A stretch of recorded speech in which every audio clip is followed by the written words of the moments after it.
Hello and welcome to Bloke on the Range.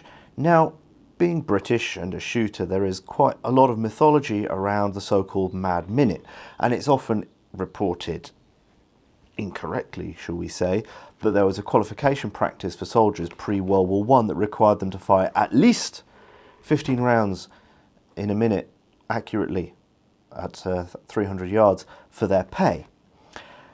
Now, I was thinking the best way to bust this, and really, Musketry Regulations 1909, Part 1. This is pretty clear. This is the be-all and end-all of marksmanship and musketry practice. Musketry is the application of marksmanship, and marksmanship being the ability of an individual rifleman to hit a mark with a rifle.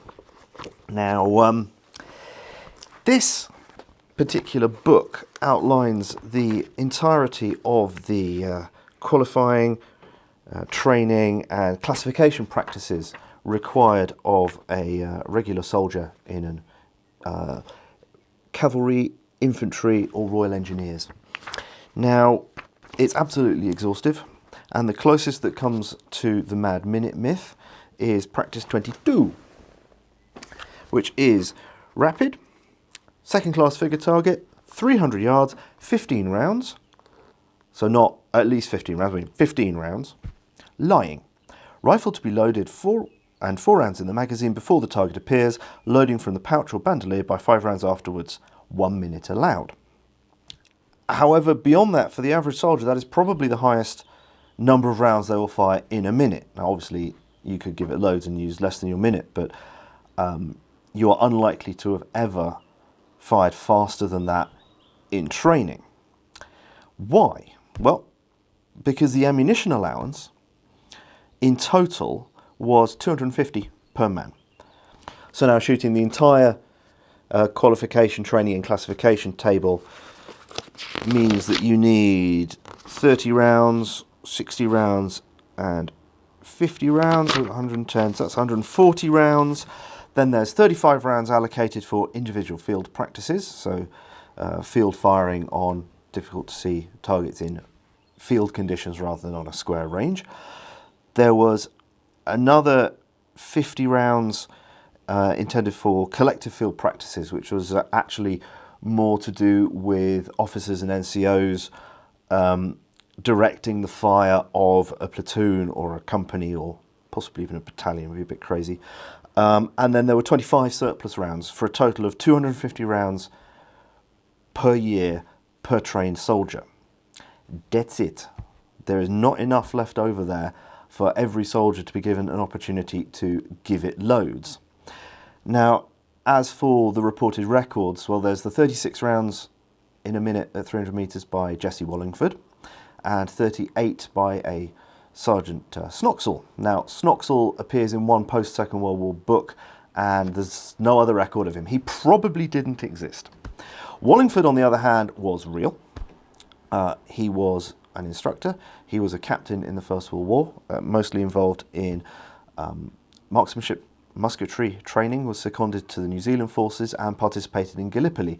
I thoroughly recommend, if you're interested in this fellow, to go and read his Wikipedia page, because there's tales of daring do and feats of marksmanship in combat with rifle, revolver and machine gun that were reported on him. And he was also an Olympic shot.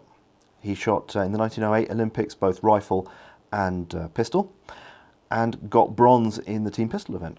So he was probably one of the best all-round shots of his generation. 36 rounds in a minute seems to, well, be attainable with the various tests of the sort of Stangskidning competitors. This is certainly a rate of fire that, well, it's verging on trick shooting, but if you're well prepared and well trained, you can do it. I remember reading in a reference I've not been able to find back, and I can't remember whether it's a First World War or a Second World War reference, which was that instructors should demonstrate higher rates of fire than those required for classification practices to put soldiers at ease, knowing that with a bit of practice they could easily do the timings required. Unfortunately, I can't find this reference back. If I find it back, I'll make a small addendum to this video at some point. Now, going back to the ammunition allowances of 250 rounds per man per year, what if there's some other ammunition allowance? And what's also quite interesting in the Musketry Regulations here is section 15, allowance of ammunition. So if you'll permit me to read from the Holy Book, starting at paragraph 134. The scales of ammunition sanctioned by the equipment regulations are not to be exceeded. Nothing in these regulations is to be regarded as sanctioning excess expenditure of ammunition. Now, I would love to get my hands on the equipment regulations 1909 or 1912. I haven't managed to find a copy. If you've got a copy, please let me know. That'd be brilliant. This implies that there's a certain scale in the equipment regulations, but that this 250 rounds per man is more. I suspect that this is the entire total that would be available per man per year. And it's worth reading on here because how some of this is to be used, particularly the surplus rounds, is quite interesting and pertinent to our question.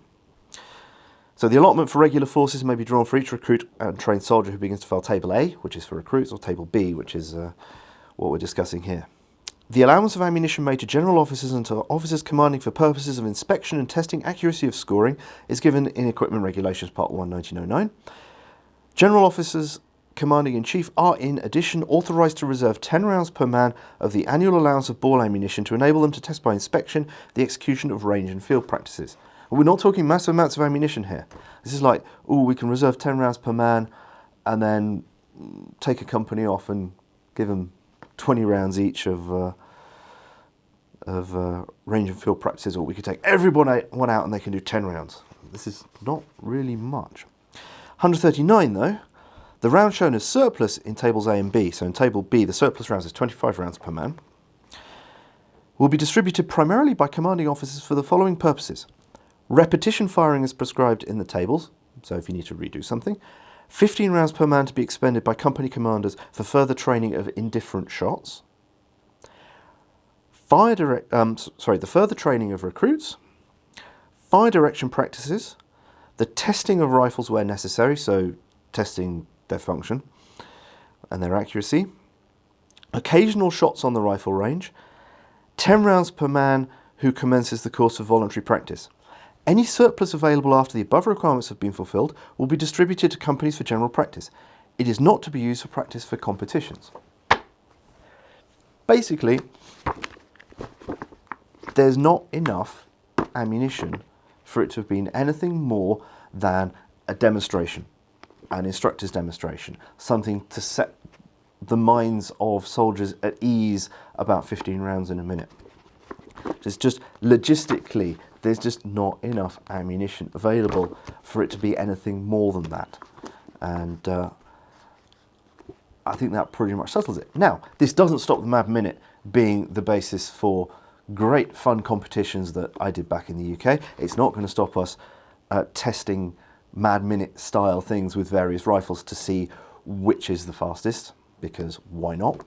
And it's not going to stop us engaging in excessive expenditure of ammunition on the range here for Bloke on the Range. So we've got some fun things coming up in this vein. Please like and subscribe. Please consider supporting us on Patreon because it serves to provide us with excess ammunition to expend in a manner that would make the sphincters tighten of the people who wrote the Musketry Regulations. And see you again on the range sometime. Bye.